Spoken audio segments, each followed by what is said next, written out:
Welcome to today's webinar hosted by eLotus, your leading provider of acupuncture continuing education. My name is Donna Chow, your host and your moderator for today's exciting class.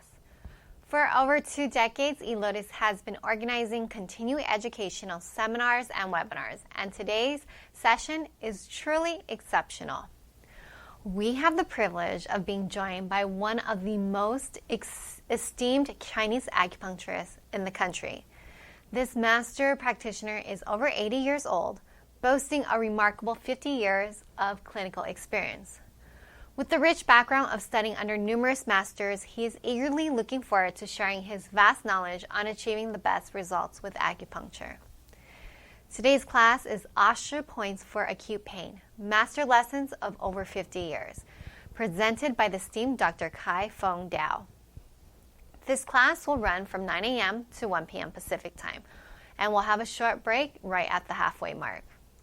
Before we dive into the class content, let's go over some important details regarding the chat room, questions for the instructor, and the CEU quiz. All right, so first, the chat room. We ask that everyone set your chat preference to everyone so that everyone joining us today can see what you're typing and be part of the conversation.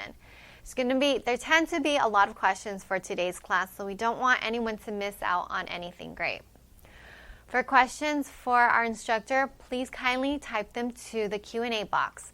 And as for the CEU quiz, an email will be sent to you when it's available, and usually that email goes out the following workday and no later than the evening time.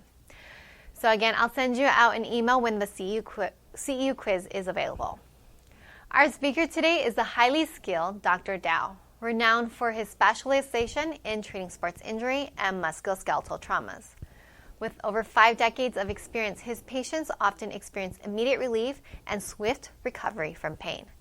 Dr. Tiu previously served as the professor at the Chinese Academy of Traditional Chinese Medicine, Orthopedics, and Traumatology, and is a distinguished member of the Chinese Pain Society.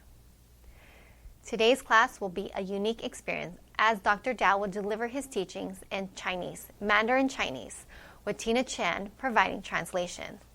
This format will mimic the experience of studying at a TCM hospital in China, where you can observe everything with the aid of a translator.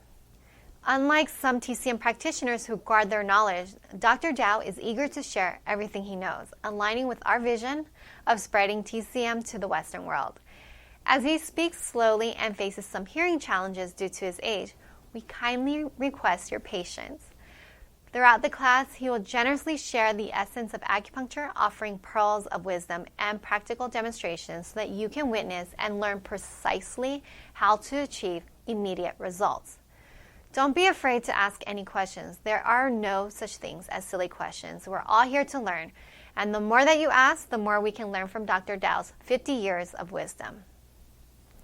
Let's embark on this enriching journey together with Dr. Tiu and Tina Chen.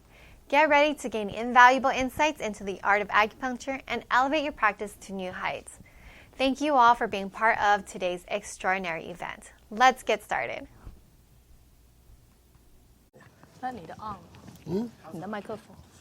Okay, can you guys hear me? Please type yes into the chat room. Okay. Here's our beloved Dr. Tiu. We are honored to have Dr. Tiu with us today. 戴老师，你能讲几句话？我看看你的麦克风有 work 吗？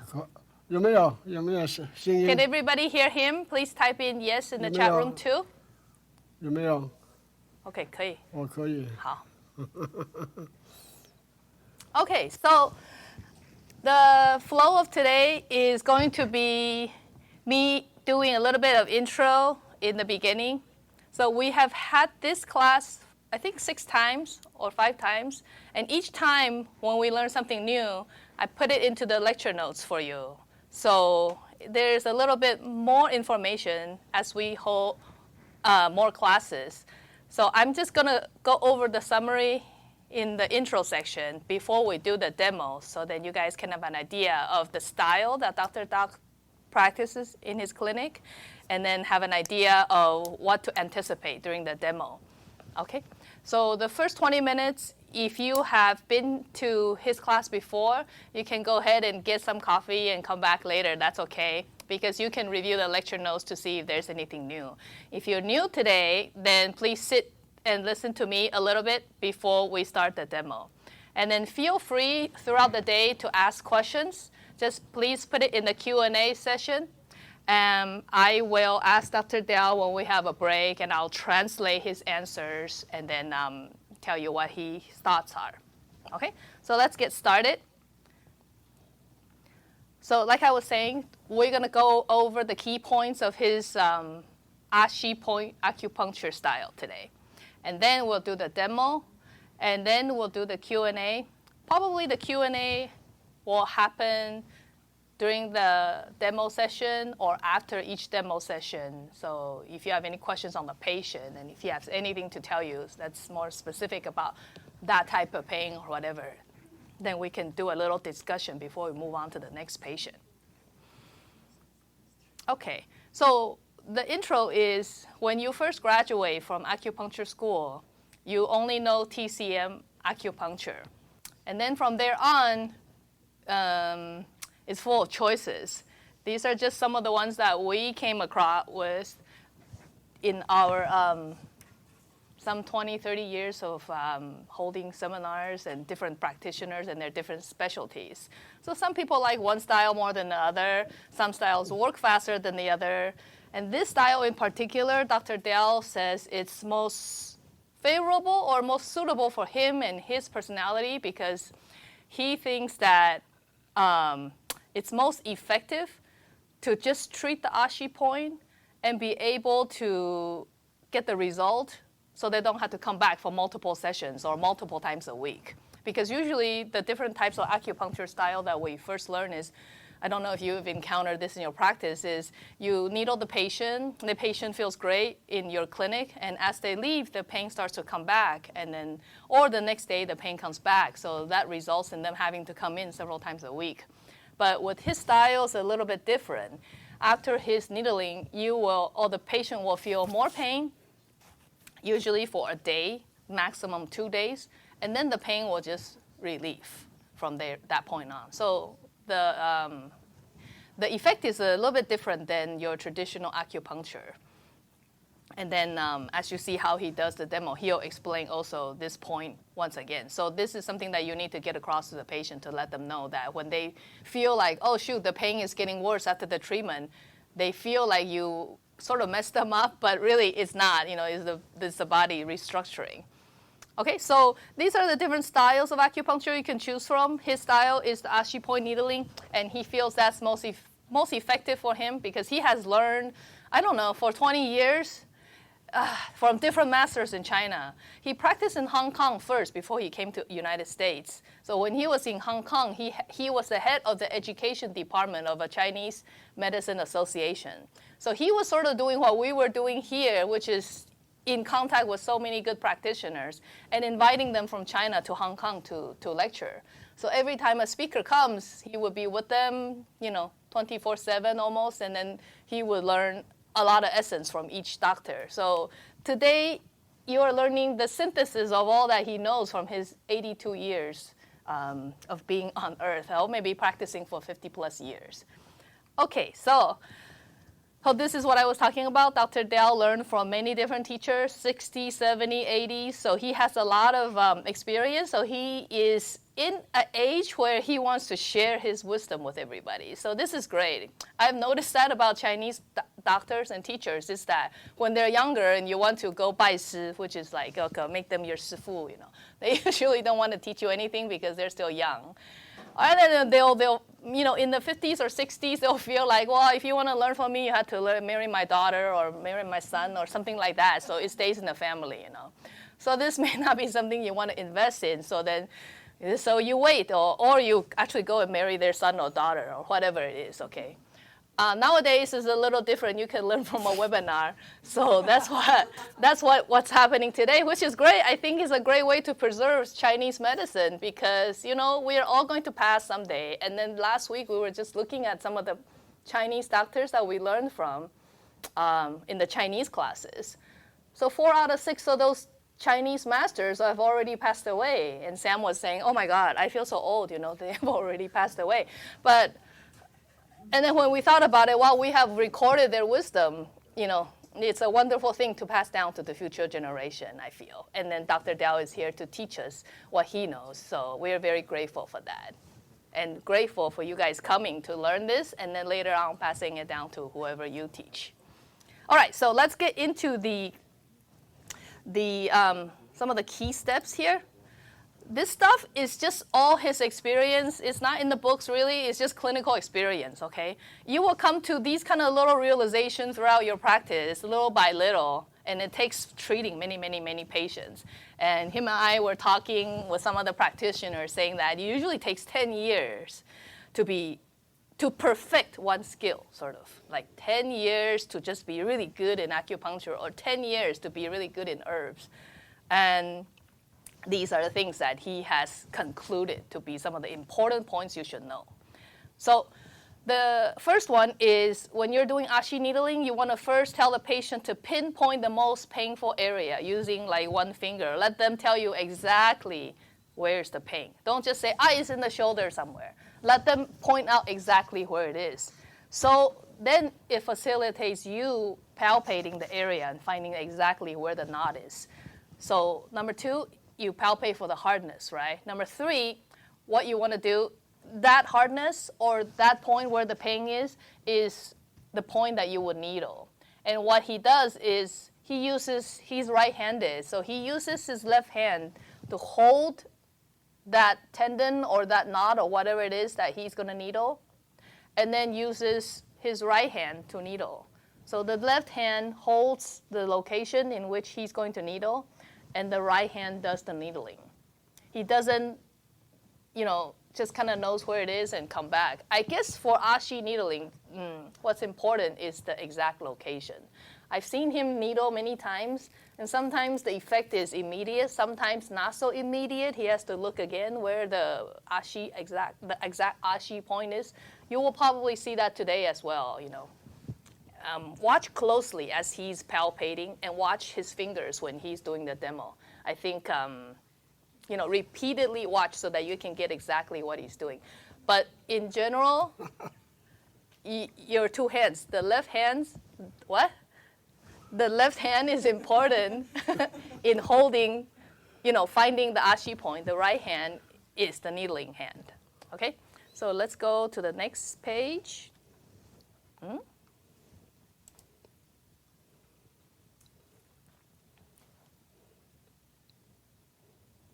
Okay, so number 1 is what I was saying, find the Ashi point. Number 2, the needling hand is not as important. It's the other hand that stabilizes the point that's important. Okay, one point he said is that if the pain is on the tendon, you need to make sure you hold the tendon because they tend to be a little slippery. So if your needle is not right into the tendon and you're a little bit off, you don't get the right point and your effect won't be as good, okay? He uses gauge 30. Many people always ask this question, and it's a good question because the thickness of the needle determines the stimulation strength, right? So he uses this Smart, the brand is Smart, and he uses usually 1.5 tune, 2 tune, and 3 tune needles in his clinic. So I know like Master Dong uses like gauge 28 or something like that. So these Chinese teachers like to use very thick needles to, I guess use fewer needles, but to achieve the same level of stimulation. And number 4, he wears gloves when he treats patients because he does a lot of bloodletting too. And then also sometimes when he pulls out the needle, there will be blood, so he just likes to wear gloves. Something you can also do, but you don't have to. Number 5, use as many needles as necessary to relieve the pain and hardness. Now, when I say use as many needles necessary, how many are you thinking in your head is as many as necessary? Can you type in the chat room how many you think that is? 5, 6. See, this is very subjective, right? Use as many needles. So for us, I don't know, 10, 12. So Dr. Dell. I know the answer, but I just want to ask him so he doesn't get bored. 但是这个病人呢，你最多扎几针给他们？最多扎几针啊？就是你说不够就加强，再加一针，再扎一针，最多能扎到几针10几针就差不多了，10几针。So he said 10, around 10, 15. 最多10几针可以。Yeah, no more than 20. Okay, so very good, Jennifer. Depends on the size of the area. I'm going to get into that too. So usually what will happen is you will find the most painful spot, you needle there, and the patient will feel better. And then you will find that they will say, oh, there's also pain somewhere else. So usually what that means is they have pain in several areas. It's just the most prominent one is the one that's, bothering them the most. They don't feel the other ones until the primary one is relief. And that's when you go to the second area and still do the same thing. You palpate, and then you needle. So I've seen him use 20 needles before, but it's on several different areas. Sometimes a little more than 20 because there are a lot of Ashi points. But those patients are usually very severe. So today we are going to treat acute pain. So these people have pain that's 7 out of 10 or more. So let's just see how many needles he uses. Okay, number 6. Oh, here we go. That's what I was just talking about. You work on the primary area first, and then you go to the secondary area. And Dr. Dell charges how much? Do you know, Grace? One treatment is $120 with Dr. Dell, and then he usually works on 1 area or 2 problematic areas. And he charges a little bit more. I think in Los Angeles, the general cost of acupuncture is around 70 to 90, right? Yeah. So he charges a little more because with his style, they don't need to come back multiple times. It's usually once, and that's it. And then he does bloodletting too, in addition to needling. Okay, number 8. This is called the qi. So when your needle touches the knot, this is important. Okay, so let's say this is the knot under. This is the skin. Your needle comes in. So your needle should not only touch whatever the hardness of the knot. It needs to go through and break it up. So don't just touch it. Go through it. Okay. Penetrate. Number 9, when the patients are very sensitive to pain, before needling, do cupping first. So this is kind of like the sensation to prepare the body. Some people, if you just suddenly needle, they will be in a state of shock or they'll feel it's more painful. But if you just rub the area, numb it a little, hit it a little bit, they will feel more prepared, if you will. And then for the patients who are ultra sensitive, he'll do cupping first. So I think that pretty much numbs the area. So then when you do the needling, it's not as bad.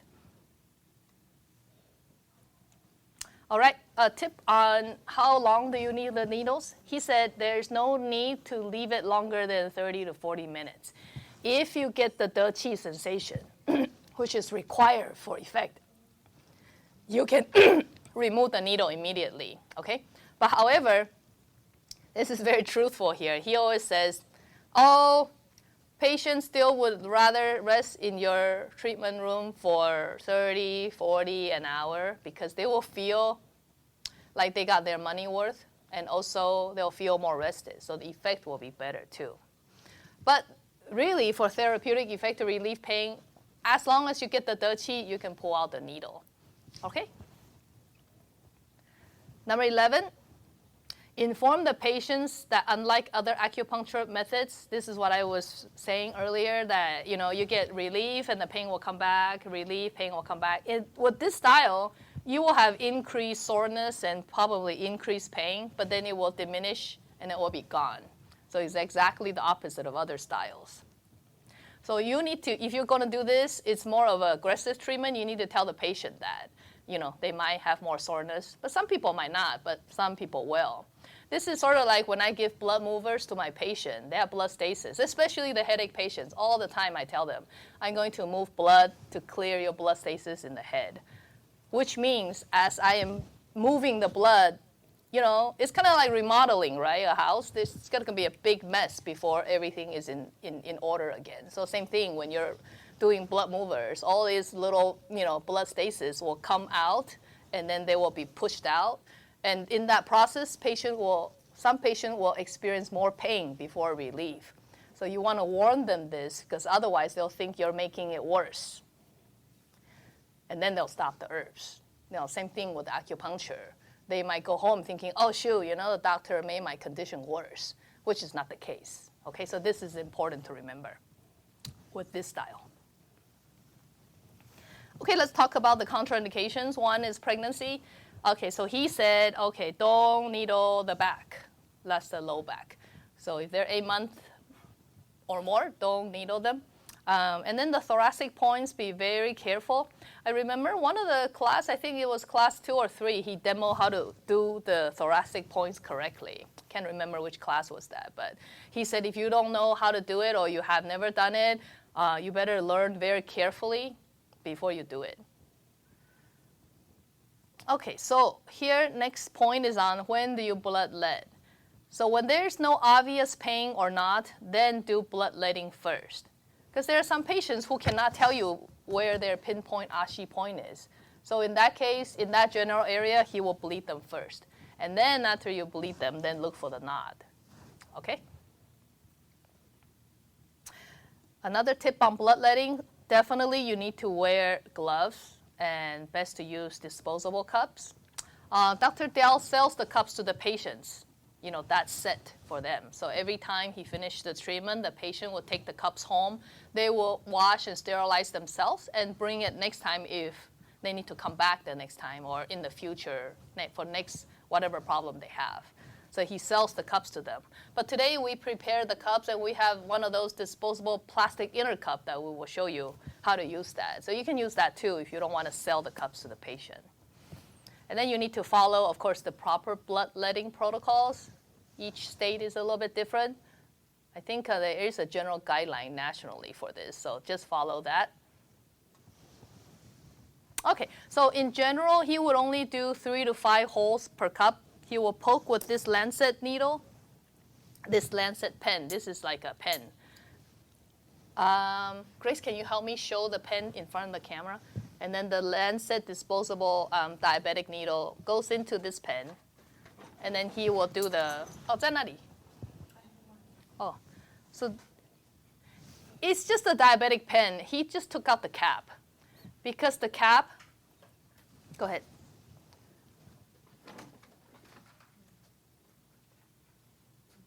Because the cap is what touches the skin, right? So if you use that on every patient, you might cross-contaminate.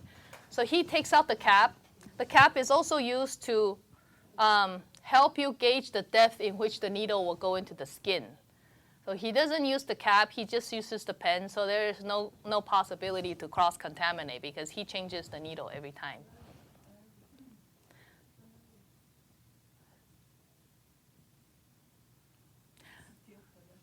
Still blurry? Yeah, it's okay. It's just pretty much the lancet needle, that's the diabetic needle, and then this pen too. You can find it on Amazon. Okay, so the more severe the pain, the more pricks you would use. And I've seen him do up to 10 to 20 punctures per cupping diameter per cup. So quite a lot of bleeding. I posted some of the recordings I have taped, filmed in his clinic, and also sometimes here on the. There's a group on Facebook. I think it's called the bloodletting or bloodletting group or something. You can see some of the videos I posted over there, and also eLotus has the bloodletting playlist too, so you can see different teachers and how they bloodlet if that is what you like to learn for your clinic. Okay, so another tip, if the case is severe, use the cup to bleed first, then find the hard spot or find the Ashi spot and the needle. So for severe cases, bleed first. Next one, after bloodletting, don't shower or bathe for 12 hours. And then you don't need to put any ointment after the bloodletting or cupping. This is an answer to a question that someone asked in the previous class. Do you put any kind of like alcohol or any kind of ointment to facilitate the healing? No, you don't have to. He said just leave it alone. The body will take care of it. But don't go in the shower. Okay, another one. The areas that you cannot needle or bloodlet is on areas where you cannot needle. Bloodletting is a safer option. So, for example, Gao Huang is not a place where he likes to do needling. There's a typo here on top. So, this area and the fingers and the toes, it's better to bloodlet. I think it was the first or the second class we had a patient, right? His fingers were very painful, and he did a lot of bloodletting on the fingers. Do you remember that? It actually looked more painful than needling to me, but I guess the effect was better because afterwards the patient, found a lot of relief. So on those points, I don't know, on American patients, are they able to take these kind of bloodletting on the fingers? Maybe the tough ones or the ones who are really in pain, they will do it. Otherwise, it is really painful. Okay, so this page is important when treating acute pain, meaning the severity of pain is 7+. Bleed first, needle second. When treating chronic pain, this is like those that are like sometimes flares up, but then it's always annoying level 2 to 4 type of chronic pain. They had it for a long time. You needle first, and if that already brings relief, you don't need to do anything else. But if it doesn't, then you bleed later. Okay? So in class 3, we saw some patients with no specific area of pain. In such cases, don't retain the needles. Find the most painful area and needle and extract and repeat. Yeah, we had this patient. So she's just like everywhere is painful, but nowhere is painful. I guess it's kind of like a fibromyalgia patient. There's no specific area. So we just saw him, needle wherever in that general area she feels pain. There was no Ashi point. So he would needle, take out the needle, needle, take out the needle, and then switch to other areas. So he didn't retain the needle at all. Okay, contraindications. 1, patients who are on blood thinners, you don't want to do the bloodletting. Or the diabetic patients, we don't want to do the bloodletting. You can do it if it's really necessary, but just don't draw out that much blood. Don't do very aggressive bloodletting, because his style, sometimes you would draw at least half a cup. And I've seen 3/4 of a cup, like the large cups. This big of a size, about half a cup. And usually the blood will congeal inside the cup. And he has a very good method of cleaning up the blood. You will see today, I think. Okay, so that's all on this portion of the intro, the little tips from his experience. And then let me go and answer some questions before we start the demo session, okay? 来，刁医师，我来问你一些问题哈，有一些学生问。So you asked Alfred how much time per treatment. So it's answer there. He basically lets them sleep there for 30 to 40 minutes, but it's unnecessary. After he attains the 得气, they actually can leave, but then, if the patient prefers to rest, he will let them. Let's see. What else? What about the pain getting a lot worse? Is there any way to prevent that? Jennifer asks. You mean after the treatment, the pain gets a lot worse? Is there a way to prevent that? Okay. 有一个学生问说啊，你治疗之后，病人不是说他会更痛吗？然后再来就会慢慢好，慢慢好嘛。那如果是痛得很厉害的话，有什么方法可以让他不要痛得那么厉害吗？冰敷。回去冰敷啊？对啊，这是急性嘛，他慢性转急性的，他痛得很厉害。那你要冰敷多久？冰敷每一个人你不冰敷到不是很痛就好了， So 没那么痛就好了。 So he said use ice, actually. Use ice, put it on the painful area. And I asked him how long. He said, as long as they feel a little relief, then you can take it out. Okay. How does this work for headache and migraines? 他说啊，阿是 point， 阿是穴不是扎阿是痛的地方吗？那如果是头痛的话，要扎哪里？是扎头吗？头痛也一样啊，你那里痛扎那里。一般头痛放血比较效果好。哦，所以如果是这里头痛，还是扎这里就对了。对啊，对啊。那放血也是放这里。对对。Okay, so he said same thing.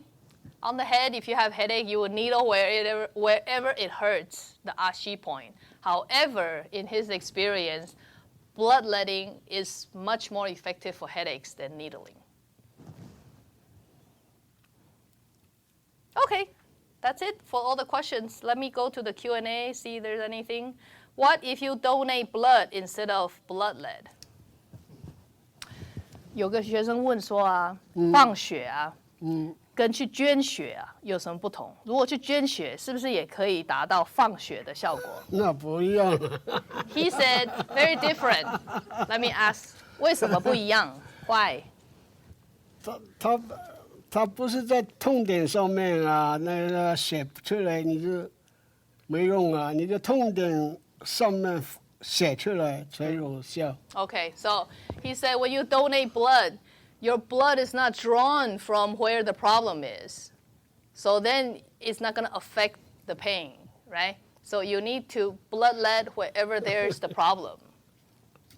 So the idea is not to just let blood out, you know. The idea is to let blood out in the right place. Okay. Where would you bleed for headaches? 头痛通常都是放血放哪里？痛的地方啊。Okay, so the question of where do you bloodlet for headache? Wherever there's pain. So again, it is related to the previous question too. Wherever there's a problem, that's where you would treat. So instead of needling for headaches, you bloodlet there. 血一出来马上不痛了， He said, 最简单最有效的。He said it's so easy and it's so effective that once the blood is out, or whether your headache is here or here, once the blood is out, immediately the headache goes away. Where do you bloodlet for headache? Oh, okay, yeah, wherever the headache is. I hope we have a headache patient today. Dr. Tiu mentioned method closely resemble the method developed by Dr. Janet Travell. Is he familiar with her method? 你认识一个 Dr. Janet Travell 吗？什么？ He said, what? Who? So I don't think, yeah, he's in his Chinese community and circle. I don't think he knows the Western practitioners. Okay.